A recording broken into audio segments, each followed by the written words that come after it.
A suprécio e o venire contra factum próprio já não eram uma realidade processual, mesmo antes do novo CPC? Não tenho dúvida que sim, né? Você pode, inclusive, colher na jurisprudência do STJ algumas decisões que são fundamentalmente baseadas na suprécio e no venire contra factum próprio. Ainda que os julgados não utilizem expressamente dessas expressões, fica bem claro que é este o ideal que norteia tais decisões do STJ. Quer ver? O STJ, ele criou uma teoria, uma tese, sei lá, chamada de nulidade de algibeira. Não sei se você já ouviu falar disso. Então, o que o STJ ele diz? Ele diz o seguinte, olha, você não pode deixar para alegar uma nulidade somente no momento que lhe seja mais adequado, quando na verdade esta nulidade já poderia ter sido alegado muito tempo antes. Então perceba, o que o STJ, na hora que não admite mais essa sua alegação, ele está basicamente dizendo? Ele está dizendo o seguinte, olha, você tinha o direito a alegar esta nulidade, mas como você demorou muito para fazê-lo, você tacitamente renunciou a esse direito.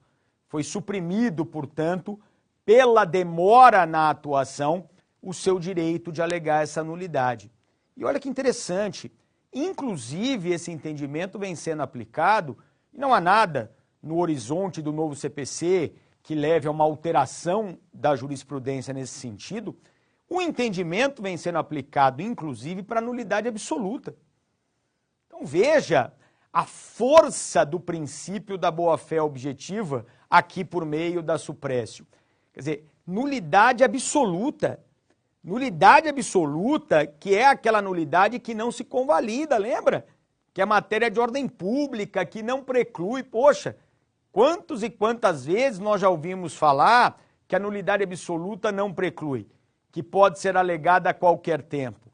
Mas notem, a partir do momento em que o tribunal percebe que esta postergação na alegação é fruto de uma má-fé, é fruto de uma deslealdade processual, já não se admite mais a alegação.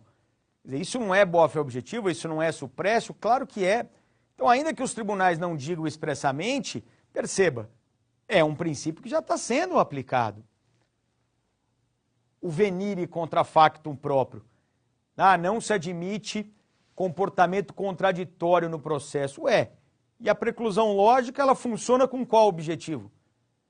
A preclusão lógica que está entre nós já há tanto tempo, ela não serve justamente para evitar comportamentos contraditórios no processo? Você é condenado a pagar, vai lá e paga, para dar-lhe 3 dias apelar dizendo que não deve. Daniel, essa apelação não vai ser admitida, não. Tem até um fenômeno que chama aquiescência. Está lá no artigo 1000 do novo CPC. Esse fenômeno da aquiescência é baseado no quê? Na preclusão lógica.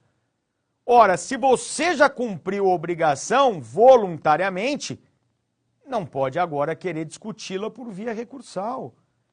Então perceba, a pergunta, na verdade, que eu me faço, e aí que vem, quem sabe, a grande novidade, em especial com relação ao venire contra factum próprio, é o seguinte, a preclusão lógica, ela para mim é mais do que suficiente para evitar comportamentos contraditórios no processo. Mas notem, evitar comportamentos contraditórios no processo. Porque a preclusão é um fenômeno endoprocessual, ela só existe dentro do processo. A minha pergunta aqui é a seguinte, essa consagração da boa-fé objetiva no artigo 5º do novo CPC permite que apliquemos esta ideia do venire contra facto próprio em processos diferentes? Então já vem sendo isso conversado pela doutrina. Imaginar o seguinte, o juiz ele tem um padrão decisório. Então para aquele tipo de questão jurídica, ele sempre julga improcedente o pedido. Só que excepcionalmente nesse processo, ele julgou procedente. Daniel, mas ele justificou. Bom, se ele justificou, e sendo uma justificativa plausível, já fica mais difícil. Mas vamos imaginar que ele simplesmente saiu do padrão decisório dele e deu uma decisão diferente da que ele costuma dar. Eu posso anular essa decisão com base na boa-fé objetiva do juiz? Com base no venire contra factum próprio? É um comportamento contraditório do juiz julgar sempre num sentido e só o meu processo julgar em sentido contrário? Perceba, é um venire extraprocessual, que envolve a conduta de um juiz em processos distintos. A minha tendência é responder para você que sim, que você pode alegar a nulidade dessa decisão com base na violação ao princípio da boa-fé objetiva. Agora imaginem as partes. Quer dizer, a mesma parte, ela pode em processos distintos adotar condutas, posturas distintas? Aí tem que tomar cuidado. Pelo seguinte, a parte não pode, em processos diferentes, alterar a verdade dos fatos. Isso é, obviamente, um ato de má-fé, de deslealdade. Então, não pode, no processo A, dizer, não, isso aqui aconteceu. E no processo B, dizer, não, isso aqui não aconteceu. É óbvio que aí me parece configurada a má-fé processual. Agora, imagina a alegação jurídica. Essa é uma questão muito interessante. Então, a parte, ela alega naquele tipo de processo ilegitimidade. Só que num processo especificamente que tem a mesma matéria jurídica, a parte ela vai dizer que é legítima. Ela não vai levantar essa preliminar.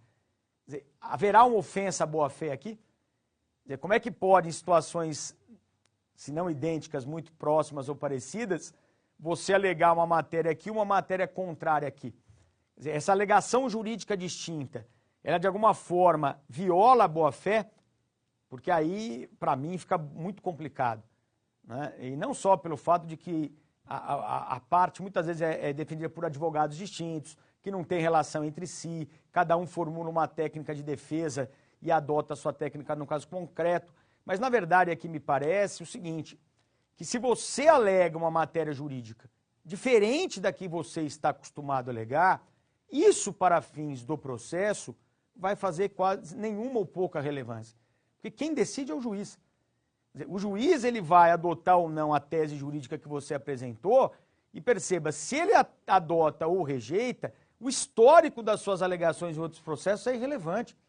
A parte até pode dizer, olha, ele sempre disse que era assim, agora ele está dizendo que é assado, e o juiz diz, não, mas eu acho que é assado mesmo, ele sempre disse errado, agora ele está falando certo. Ou então o juiz diz, não, realmente, antes ele falava certo e agora ele fala errado. Quer dizer, o histórico da tua alegação jurídica, ela vai ser relevante para o juiz. Porque o juiz não vai dizer, ah, não, se você sempre alegou assim, então agora tem que ser assim também. Porque aí é o princípio do iura novit curia.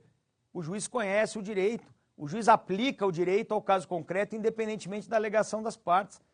Então, imagino eu que as partes em processo, a parte, né, é o mesmo sujeito, em processos distintos, ele não pode alterar a verdade dos fatos. Isso aí não dá.